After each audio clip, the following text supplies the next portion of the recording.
Seorang pria baru saja berkelahi dengan seorang bos mafia dan berhasil mengalahkannya. Dia terlihat kelelahan dan berusaha mengambil minuman yang tertindih di balik tubuh lawannya. Seketika suasana menjadi senyap, tapi tiba-tiba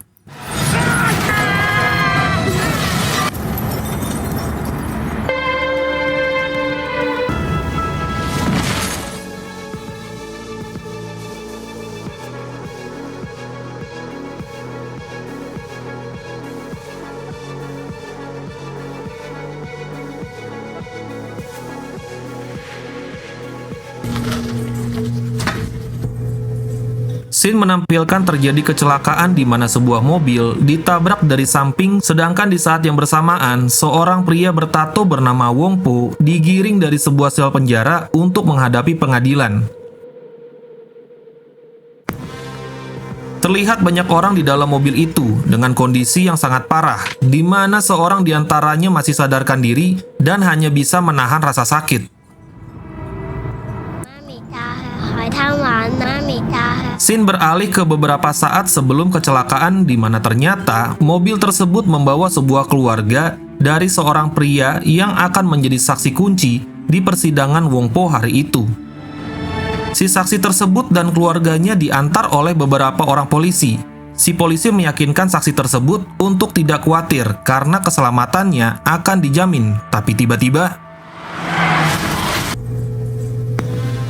ternyata itu bukan kecelakaan biasa, dan orang yang menabrak mereka keluar, dan jelas, dia tidak datang untuk menolong, tapi dengan sadisnya, dia langsung menghabisi si saksi saat itu juga, tepat disaksikan oleh si polisi yang tidak berdaya sama sekali. Di sisi lain, Wong Po yang tadi akan disidang seketika dinyatakan bebas karena kurangnya barang bukti, dan jelas, kalau yang menghabisi si saksi adalah orang suruhan Wong Po. Scene beralih ke rumah sakit di mana dinyatakan bahwa si saksi dan istrinya sudah tewas, sedangkan anak perempuan mereka masih hidup dan terlihat jelas. Ini membuat si polisi menjadi lemas dan sangat merasa bersalah.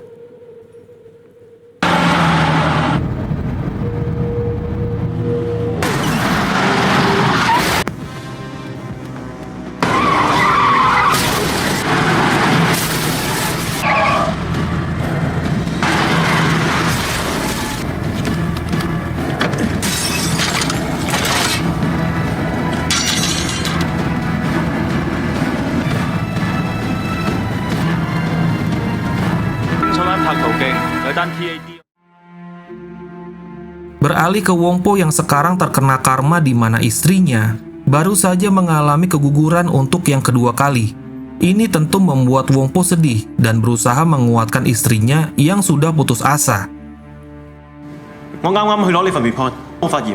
Suatu hari saat si detektif sedang mengonsultasikan luka di kepalanya, dia dihampiri oleh dokter yang menyatakan bahwa saat memeriksa kepalanya tanpa sengaja mereka menemukan kanker ganas di otaknya, di mana dokter mengatakan bahwa kanker tersebut sudah parah dan harus segera dioperasi walau tingkat keberhasilannya sangat rendah dan biayanya juga mahal.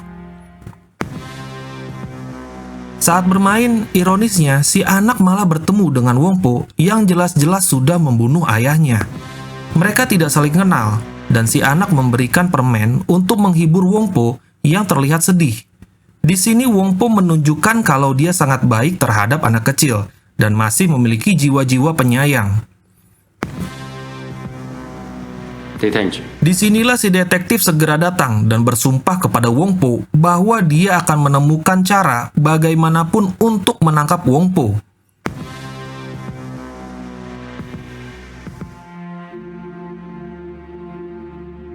Scene beralih ke kantor si detektif. Dia menceritakan kalau dia punya tumor di otaknya, dan walaupun anak buahnya terlihat tenang, namun setelah si detektif pergi, terlihat jelas kalau si anak buah cuman berusaha menyembunyikan kesedihannya, menandakan kalau si detektif ini sungguh sangat disayangi oleh anak buahnya.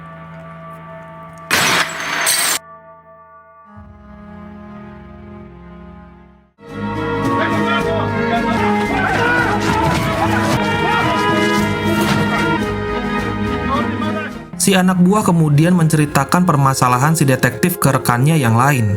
Meskipun biaya operasinya sangat mahal, mereka sepakat untuk mencari cara agar si detektif bisa segera dioperasi.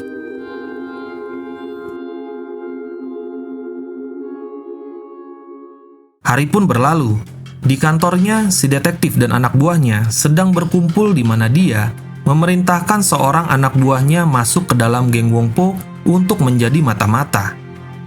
Si anak buah menolak dan sangat ketakutan karena sepengetahuannya, siapapun yang sudah masuk ke dalam geng Wongpo tidak akan pernah bisa keluar hidup-hidup. Disinilah kita tahu bahwa Wongpo adalah ketua geng atau mafia yang paling disegani dan satu-satunya yang menguasai semua kegiatan ilegal di daerah itu.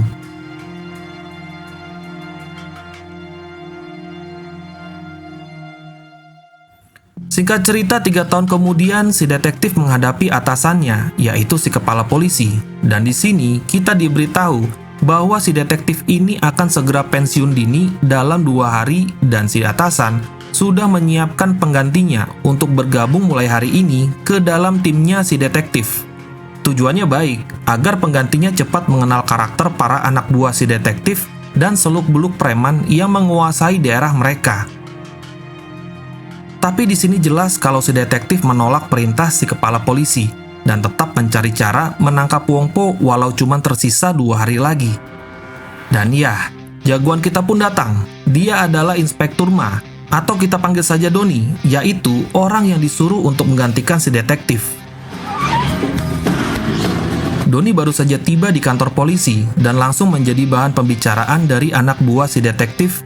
Dan ya, disinilah terkeluar rumor yang selama ini beredar di mana Doni ini merupakan seorang anggota polisi yang sangat brutal, di mana dia pernah memukul seorang mafia senjata ilegal hingga mafia tersebut cacat seumur hidup walau cuma dipukul 1 pukulan saja. Doni yang baru saja tiba di ruang kantornya yang baru segera menganalisa rekan kerja barunya dan segera mengenal kepribadian mereka masing-masing.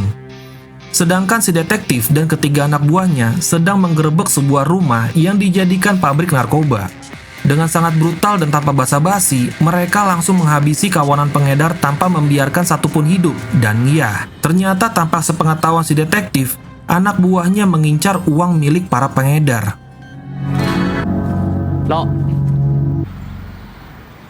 Si bos mafia yang baru mengetahui kabar kalau obat-obatan dan uangnya sudah diambil oleh polisi sangat murka.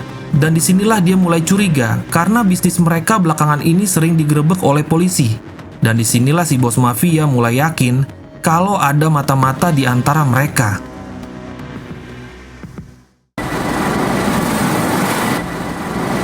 Siangnya Doni menghampiri mereka di pantai untuk berkenalan dengan si detektif dan anak buahnya. Si detektif bercerita kalau si gadis kecil yang bersamanya itu adalah anak angkatnya yang merupakan anak dari seorang saksi yang sudah dihabisi oleh Wongpo 3 tahun yang lalu. Si detektif juga bercerita kalau dia hanya memiliki sedikit waktu lagi, tapi Doni masih belum mengerti maksudnya, karena yang dimaksud oleh si detektif adalah umurnya yang sudah pendek karena tumor di otaknya. Dari kejauhan anak buah si detektif melihat Doni dan tampak jelas kalau mereka tidak menyukai Doni yang mereka anggap sombong. Malamnya si detektif mengajak Doni berkeliling di daerah yang menjadi tanggung jawab mereka.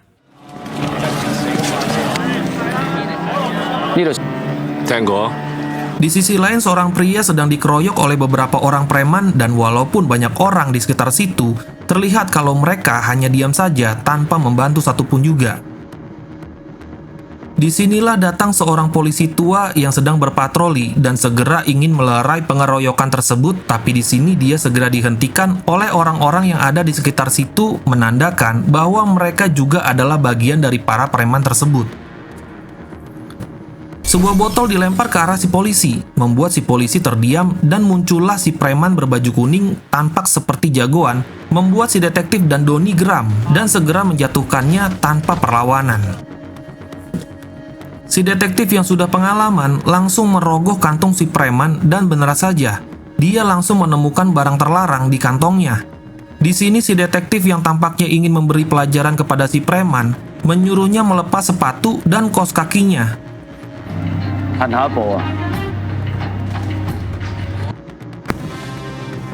Dan tidak berhenti sampai di situ saja. Si detektif menyuruh si preman itu untuk melompat-lompat, membuat para preman yang lain marah dan hendak mengeroyok mereka. Dan disinilah terlihat kalau mereka tidak takut sama sekali, membuat para preman tersebut kembali tidak berdaya. Tiba-tiba semuanya berhenti karena terdengar suara dari belakang. Dan ya, ternyata itu adalah si bos mafia yang keluar menghampiri mereka, dan disinilah terlihat kalau dia sungguh sangat ditakuti. Tanpa rasa takut sedikit pun, si bos mafia langsung memarahi si detektif, dan disinilah terlihat kalau Doni yang terkenal beringas tidak takut sama sekali dan malah mengatai si bos mafia gendut dan berkata kalau mulai besok Donilah yang akan langsung berhadapan dengan si bos mafia.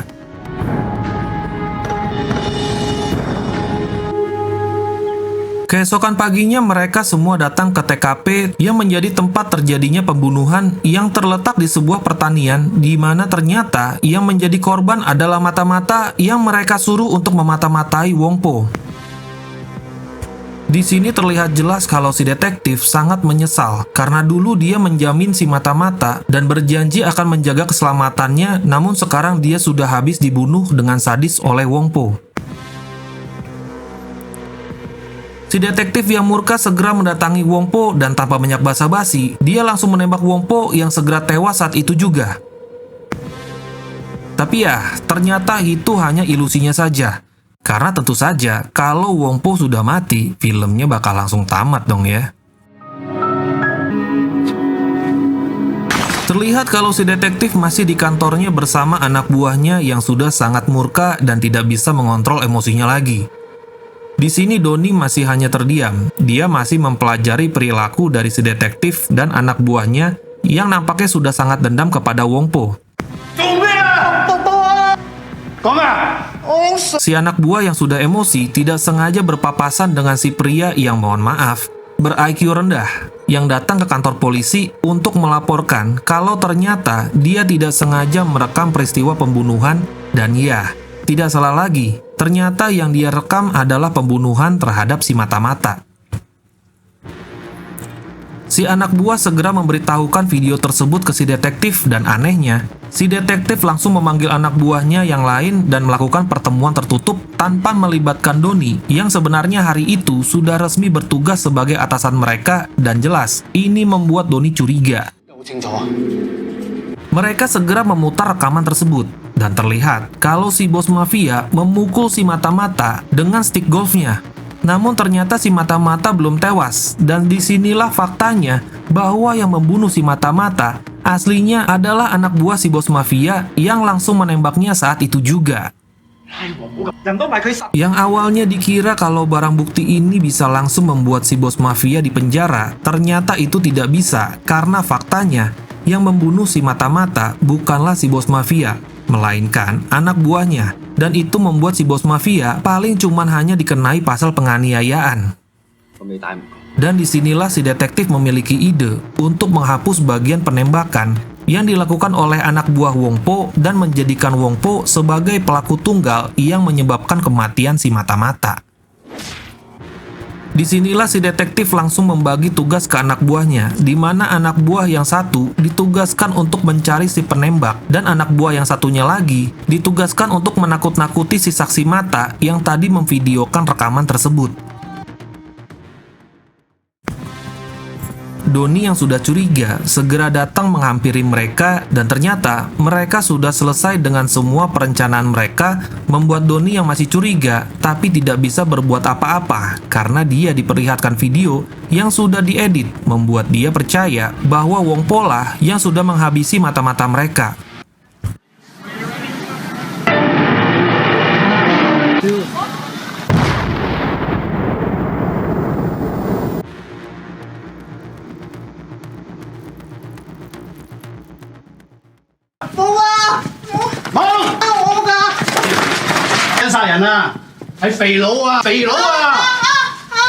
Terlihat kalau rencana mereka segera dilaksanakan, di mana si pria bodoh langsung ditakut-takuti sambil didoktrin kalau yang telah menghabisi si mata-mata adalah Wong Po.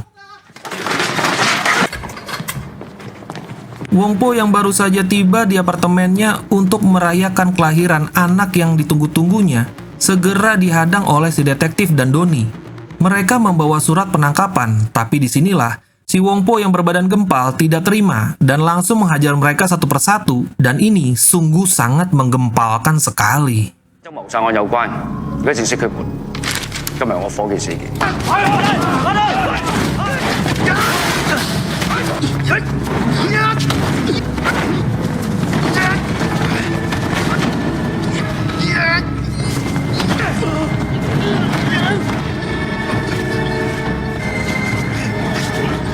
Kembali ke si pria bodoh yang sudah ketakutan, akhirnya tidak bisa mengelak dan terpaksa berbohong kalau yang membunuh si mata-mata adalah Wong Po.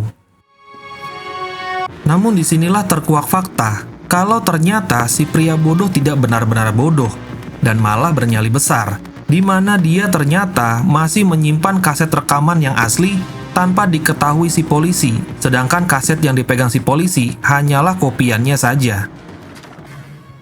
Kembali ke Wong Po yang sekarang sudah ditahan di kantor polisi. Wong Po meminjam handphone pengacaranya untuk menghubungi istrinya.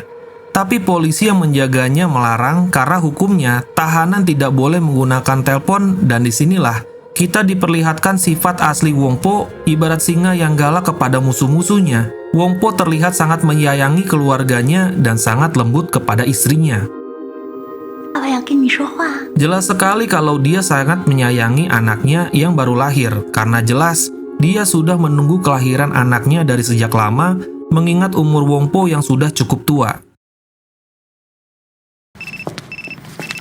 Kembali ke si detektif, di mana dia sudah mendapatkan informasi keberadaan si pembunuh asli dan segera bergerak untuk menyergapnya. Di sisi lain, Doni sedang diperingatkan oleh si kepala polisi. Karena si kepala polisi selama ini memperhatikan perilaku yang mencurigakan dari si detektif dan anak buahnya yang nampaknya merahasiakan sesuatu. Disinilah Doni melihat pergerakan si detektif dan anak buahnya yang terlihat mencurigakan dan terlihat sedang bergegas pergi.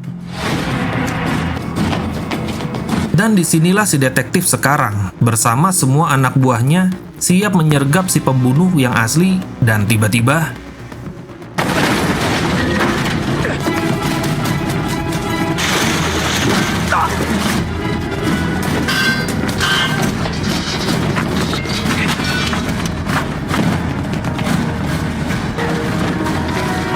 si pembunuh yang sudah dikepung akhirnya berhasil kabur dengan melompat ke gedung sebelah.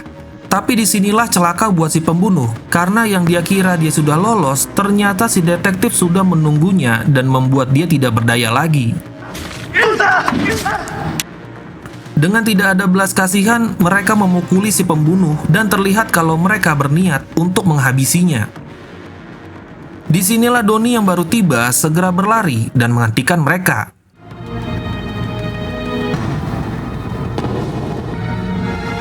Doni yang tidak berhasil menghentikan mereka menyadari kalau si detektif dan anak buahnya pada kenyataannya sama saja kejamnya dengan Wong Po.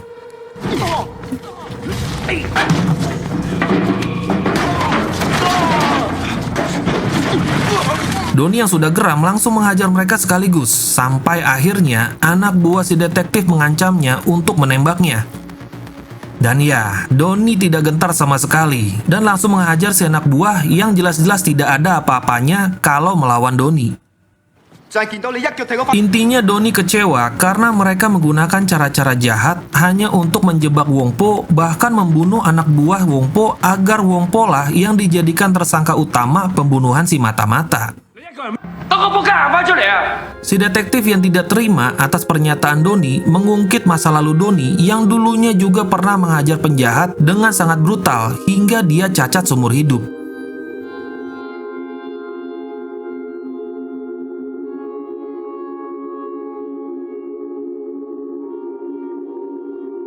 Doni kalah debat dan pergi menemui orang yang dulu dia pukul sampai cacat.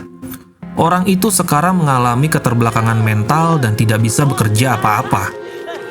Dulunya orang itu adalah penjual senjata api ilegal dan Doni yang muak dengannya menyergapnya dan menariknya dari mobil dan dengan satu pukulan, Doni membuat pria tersebut sekarat dan itu sungguh sangat membrutalkan sekali.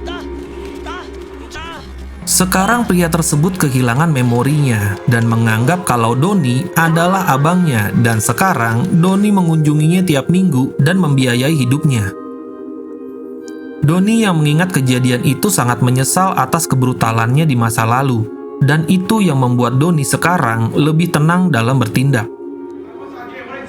Doni kembali ke markas dan langsung menghadapi preman-preman anak buah Wong Po yang cuma bisa diam waktu Doni mengancam untuk menangkap mereka. Disinilah terlihat kalau Doni sudah berpihak kepada si detektif dan anak buahnya.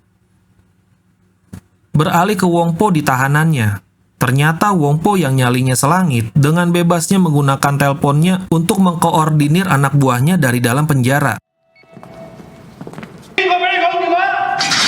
Anak buah si detektif memaksa Wong Po untuk menyerahkan handphonenya dan disinilah jiwa-jiwa brutal si Wong Po terlihat. Si detektif mengancam kalau Wong Po tidak akan pernah bisa dibebaskan. Tapi justru Wong Po malah mengancam mereka balik. Mengatakan kalau malam ini si detektif dan anak buahnya tidak akan bisa keluar dari tempat ini dengan hidup-hidup karena Wong Po sudah menyuruh seluruh anak buahnya untuk mengintai si detektif dan anak buahnya di luar.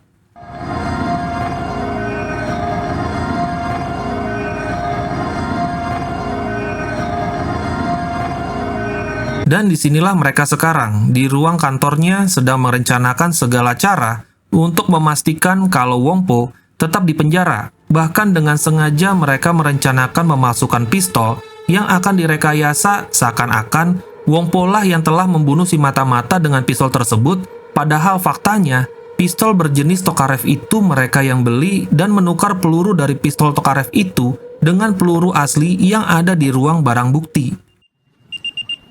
Dan ya, disinilah yang mencengangkan ternyata Doni juga turut bersama mereka merencanakan rekayasa bukti itu, menandakan kalau Doni sudah ikut terjerumus dan kehilangan jiwa-jiwa idealismenya sebagai polisi jujur. Doni dan seorang anak buah si detektif pergi mengambil pistol tersebut dari seorang penjual senjata ilegal. Sedangkan si detektif dan sisa anggotanya menunggu di kantor sambil menelepon keluarganya karena hari ini ternyata adalah hari ayah, namun karena masih disibukkan oleh kasus Wong Po, mereka belum bisa pulang walau waktu sudah cukup malam. Bye. Kembali ke si detektif di kantornya, terlihat kalau dia memasuki ruang barang bukti dan mencuri peluru asli yang telah membunuh anak buahnya. Namun mendadak darah menetes dari hidungnya, menandakan umurnya sudah tidak lama lagi. Di sisi lain anak buah si detektif gelisah di kantornya. Waktu sudah menunjukkan tengah malam, dan dia ingin segera pulang untuk berpamitan dengan anak perempuannya, karena anak perempuannya malam itu akan berangkat ke Amerika untuk kuliah. Kembali ke Doni dan anak buah si detektif yang sedang menemui si penjual senjata ilegal. Mereka akhirnya bertemu di sebuah parkiran. Seketika si penjual senjata malah menaikkan harga pistolnya, membuat anak buah si detektif geram, tapi tidak bisa berbuat apa-apa, karena cuma mereka yang memiliki pistol jenis Tokarev. Karena tidak ada pilihan lagi, akhirnya Doni kembali ke mobil untuk mengambil uang tambahannya. Di markas polisi, anak buah Wong Po datang dan membawa si anak bodoh yang sudah babak belur beserta video rekaman asli yang masih utuh sebagai bukti kalau bukan Wong Po yang telah menghabisi si mata-mata. Kepala polisi melihat video asli dan segera menyadari kalau si detektif sudah memasukkan barang bukti. Wong Po akhirnya dibebaskan dan malah si detektif yang sekarang harus kabur dari kejaran si kepala polisi karena telah memalsukan barang bukti. Si kepala detektif dikejar oleh kepala polisi, namun untungnya dia berhasil lolos dengan bantuan polisi yang sudah ditolongnya kemarin.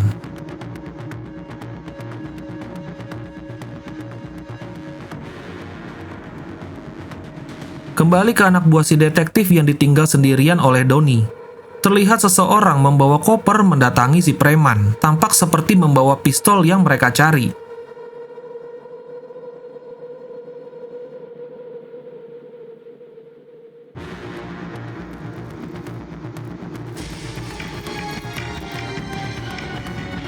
Tanpa diduga sebelumnya, tiba-tiba si preman berlarian meninggalkan anak buah si detektif dan menguncinya sendirian. Ternyata semuanya itu adalah jebakan. Dan dari kejauhan, si assassin yang di awal film tadi datang dan langsung melemparnya dengan pisau.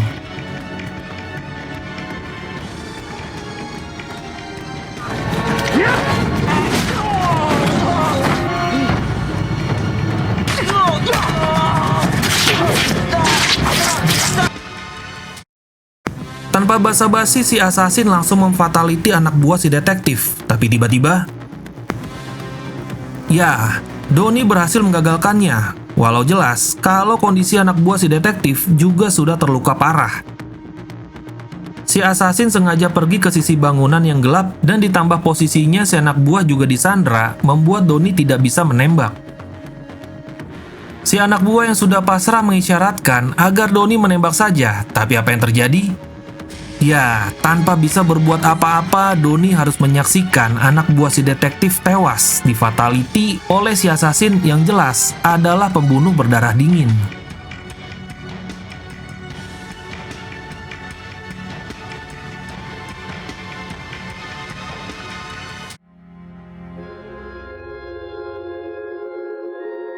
Si detektif dikabarkan kalau anak buahnya sudah tewas dan meminta Donnie segera menemui sisa anak buahnya yang ada di alun-alun karena mereka belum tahu kalau mereka juga dalam bahaya.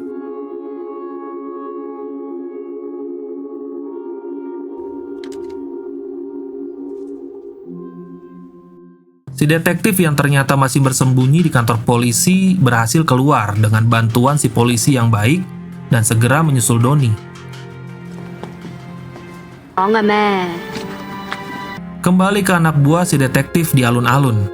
Si gondrong baru selesai bertemu dengan anak perempuannya untuk merayakan hari ayah. Sedangkan yang satunya baru selesai menelepon ayahnya yang sudah lama tidak ditemuinya. Semua terasa aman-aman saja sampai tiba-tiba, ya, tanpa basa-basi si assassin menyerang anak buah si detektif satu persatu yang tidak menyadari kedatangannya sama sekali. Dan mereka pun tewas tanpa ada perlawanan sedikit pun, dan itu sungguh sangat brutal sekali. Donnie yang terus-terusan datang terlambat kembali cuma bisa menemukan anak buah si detektif yang sudah tewas. Disinilah si anak buah mengungkapkan fakta kalau saat penggerebekan narkoba kemarin, mereka sudah mencuri uang milik Wong Po sehingga dia marah. Dan semua itu tanpa sepengetahuan si detektif. Jadi anak buah si detektif niatnya baik, yaitu mau membantu biaya operasi dan uang untuk membesarkan anak angkat si detektif. Cuma caranya dengan mencuri uang Wong Po, dan akibatnya Wong Po langsung menghabisi si mata-mata dan ujungnya mereka semua juga harus tewas karena ulah mereka sendiri.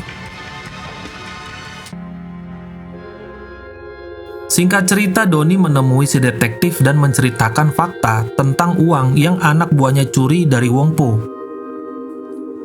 Menyadari kalau tidak ada cara untuk menghentikan Wong Po, mereka sepakat untuk mengakhiri masalah ini dengan mengembalikan uang itu ke Wong Po. Donnie pun kembali ke kantornya, di mana mobil tempat uang itu tersimpan berada. Si kepala detektif yang tidak mau terseret kasus ini mencoba menghentikan Donnie untuk membantu si detektif. Tapi Donnie tidak peduli dan pergi dengan meninggalkan pistol dan lencana polisinya. Entah apa rencana yang sudah dipersiapkan oleh si detektif dan Donnie sebelumnya. Si detektif mendatangi markas Wong Po dengan tas berisikan uang milik Wong Po.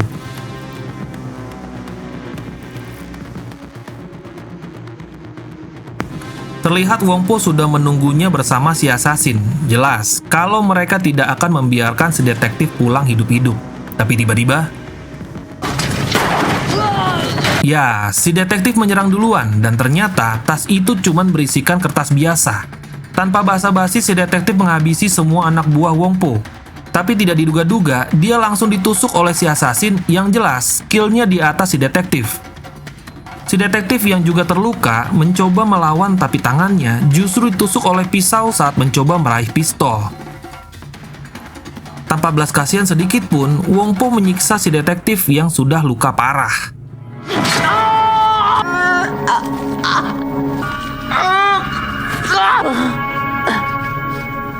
Untungnya Donnie segera menelpon Wong Po, membuat si detektif selamat untuk sementara waktu. Menyadari nyawa si detektif juga sudah di ujung tanduk, Donnie menawarkan kesepakatan di mana dia akan menyerahkan uangnya, tapi dengan syarat si detektif harus dibiarkan hidup.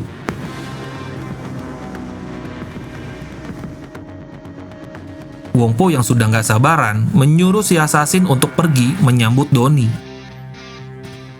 Dan ya, yang dikira kalau Donnie akan takut, justru Donnie tampak tenang. Dengan tatapan yang dingin, jelas kalau ini adalah waktu yang tepat untuk membalaskan dendam anak buahnya.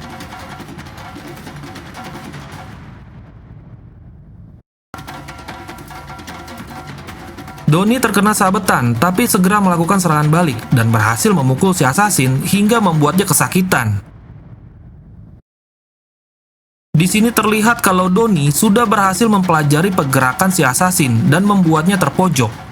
Si assassin yang sudah terpojok mengeluarkan trik pisaunya dan menyerang balik, tapi sebuah pukulan dari Donnie mengenai wajahnya dan si assassin tidak bisa mengelak lagi. Dengan menggunakan pisau si assassin, Donnie memfatalitinya dan itu sungguh sangat edan sekali.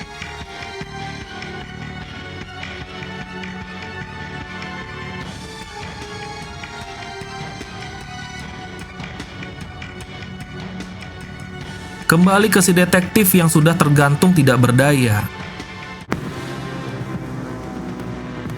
Tanpa gentar, Donnie mendatangi Wong Po.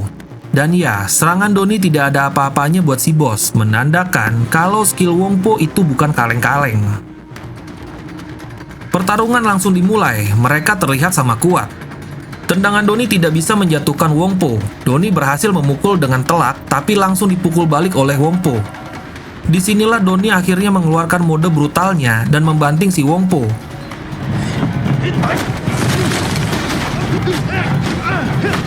Donnie mengeluarkan combo tendangannya sampai si Wong Po terpental. Tapi Wong Po yang overpower masih kuat dan membanting Donnie. Untungnya Donnie berhasil lepas dari bantingan Wong Po, walau tetap saja dia kalah stamina.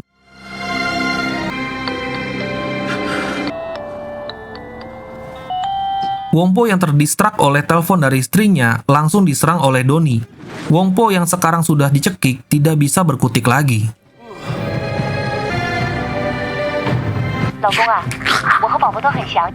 Tapi di luar dugaan, naluri kemanusiaan Donnie membuat dia melonggarkan kunciannya agar Wong Po sempat menjawab telepon istrinya. Wong Po menyuruh istrinya agar jangan masuk karena dia sedang sibuk dan dialah yang akan mendatangi istrinya di luar nanti. Istri Wong Po yang tidak tahu apa-apa setuju dan hanya menunggu di dalam mobil di depan gedung bersama bayinya. Donnie kembali mencekik Wong Po, tapi Wong Po berhasil lolos. Wong Po yang tampaknya jadi kurang fokus karena telepon dari istrinya barusan berhasil dikunci dan dengan satu gerakan Donnie mematahkan jari-jarinya. Disinilah Donnie merasa sudah unggul dan mengeluarkan combo terakhirnya dan memfatality Wong Po yang nggak bisa bangun-bangun lagi dan itu sungguh sangat berat sekali.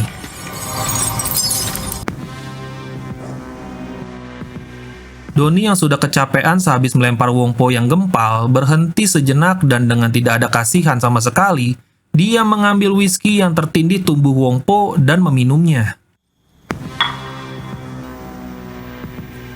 Si detektif yang masih tergantung bukannya minta segera dilepaskan dari ikatannya, malah sempat-sempatnya menceramahi Donnie, mengatakan kalau seharusnya Donnie tidak datang dan ikut campur karena jelas kalau setelah ini Donnie pasti akan langsung dicopot dari kepolisian dan pasti akan dipenjara karena sudah membunuh Wong Po dan anak buahnya.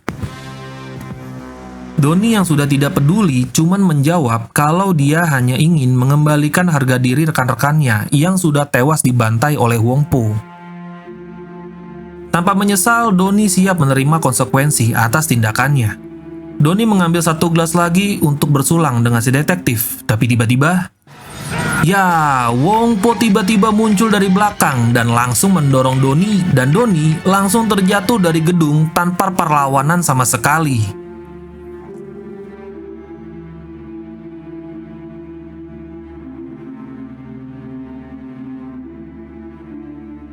Kematian Doni di atap mobil seakan sebuah balasan atas perbuatan Doni di masa lalu saat dia dengan berlebihan memfataliti seorang penjahat di awal tadi hingga orang tersebut cacat seumur hidup. Doni tewas saat itu juga, sedangkan Wong Po menatapnya dari atas untuk memastikan kalau Doni sudah tewas.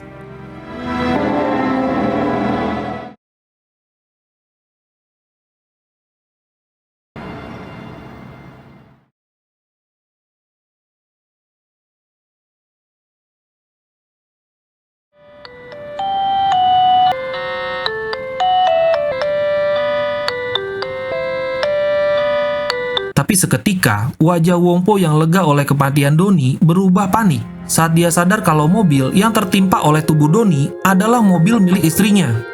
Tidak diduga-duga giliran Wong Po yang juga terkena karma, di mana kali ini istri dan anaknya yang paling dia sayangi harus tewas oleh perbuatannya sendiri.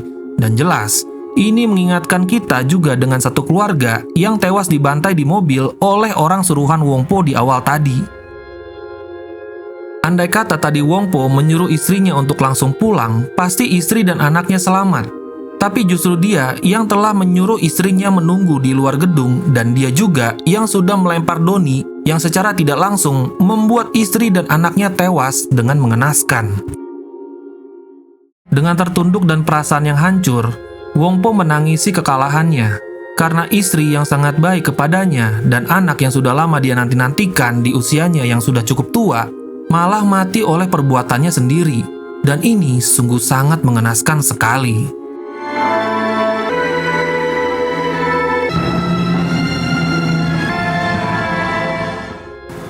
Singkat cerita, yang tersisa hanyalah si detektif dan anak angkatnya.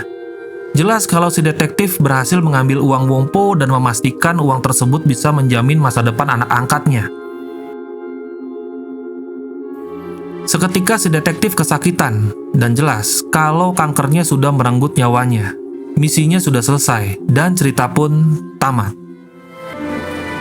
我班科技幾好㗎，多嘢講冇用嘅。佢爹哋同媽咪不過冇時間。